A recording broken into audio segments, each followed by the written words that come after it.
Bonjour. Vidéo pour vous expliquer la pratique de l'auto-hypnose. Les grandes lignes, les grands principes. Après, vous pourrez approfondir par vous-même.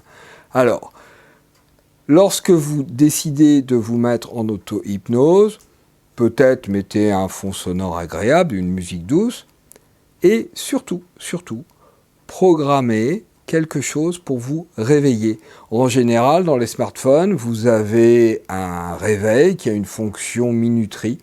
Mettez sur un quart d'heure, 10 minutes, 20 minutes. Voilà, mais vous savez que ça va sonner et que du coup, ça va vous extraire de l'état d'hypnose. Alors, est-ce que vous irez systématiquement en état d'hypnose avec l'hypnose telle que je vais vous l'expliquer, l'hypnose en hypnothérapie? Pas obligatoirement, tout simplement, on ne va en hypnose que lorsque c'est bon pour nous. Il y a des personnes pour qui l'état d'hypnose n'est pas bon, les personnes ne sont pas prêtes à y aller, dans ce cas-là, l'état d'hypnose ne viendra pas, tout simplement.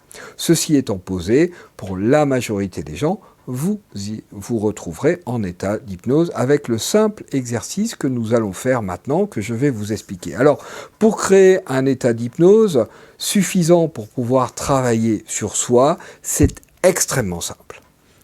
Je vais vous expliquer la technique, puis dans cette vidéo, ou sur plusieurs vidéos, nous allons voir, je vais vous expliquer des utilisations de cet état pour pouvoir enlever des blocages qu'il y a partout et qui peuvent être à l'origine de différents mal-être. Alors, pour créer un état d'hypnose, c'est extrêmement simple. L'organe principal de contrôle dont nous disposons, pour la majorité des gens, c'est la vue. Alors, nous allons déstabiliser la vue. Comment déstabiliser la vue ? Encore une fois, c'est très simple. Il suffit de prendre la main, on l'a avec nous, et de fixer un point. Pourquoi fixer un point? Tout simplement parce que lorsque nous fixons un point, habituellement, normalement, nos yeux balayent le champ. Là, ce que je vous demande, c'est d'obliger vos yeux à, par exemple, fixer par ici. Alors, à quelle distance mettre la main du visage? En gros, vous prenez la distance, vous voyez, d'une feuille A4. Voilà, d'une feuille A4 à peu près, ça vous fait cette distance-là. Et surtout, vous obligez vos yeux à rester fixés sur ce point. Vous soulevez les deux mains, mais voilà, vous restez sur le point. Alors, si vous êtes droitier, vous fixez un point sur la main droite. Si vous êtes gaucher, vous fixez un point sur la main gauche. Moi, je suis droitier, donc je vais vous montrer pour les droitiers, mais c'est exactement pareil quand on est gaucher, il faut juste inverser. Voilà.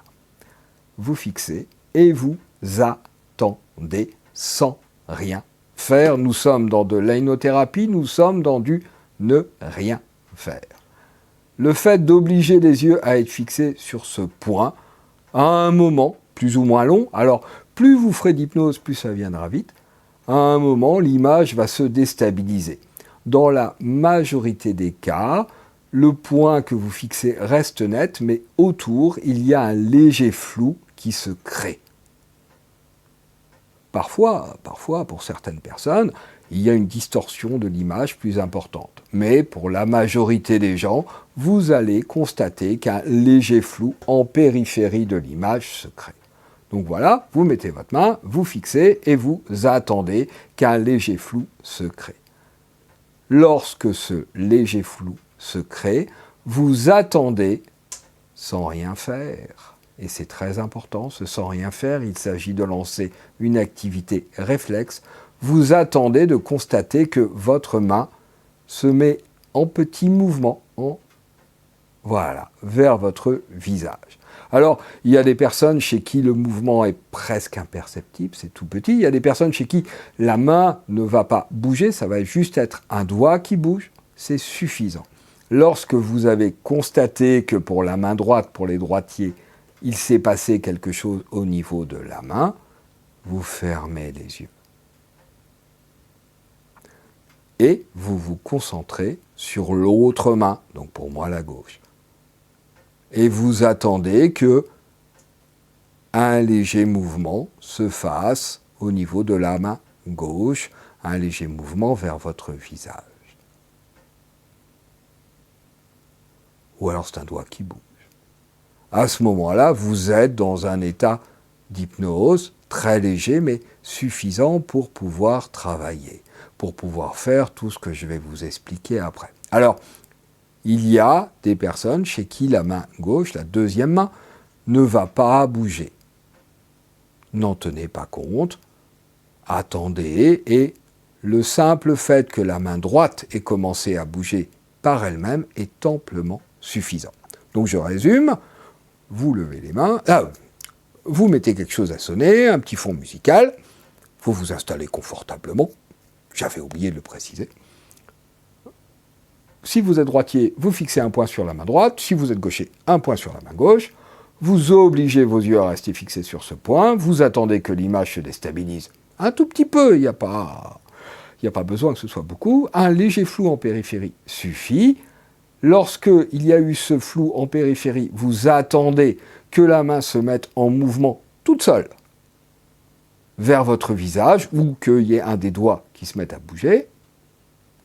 Vous fermez les yeux. En fait, vous êtes en hypnose, et je dirais pour renforcer un tout petit peu l'état, vous attendez que l'autre main se mette à bouger. Et là, ça y est, vous êtes en état d'auto-hypnose. Bien entendu, vous restez dans cet état, vous restez les yeux fermés. Je vais vous expliquer la suite dans quelques secondes. Ce sera la deuxième partie de cette vidéo, fin de la première partie.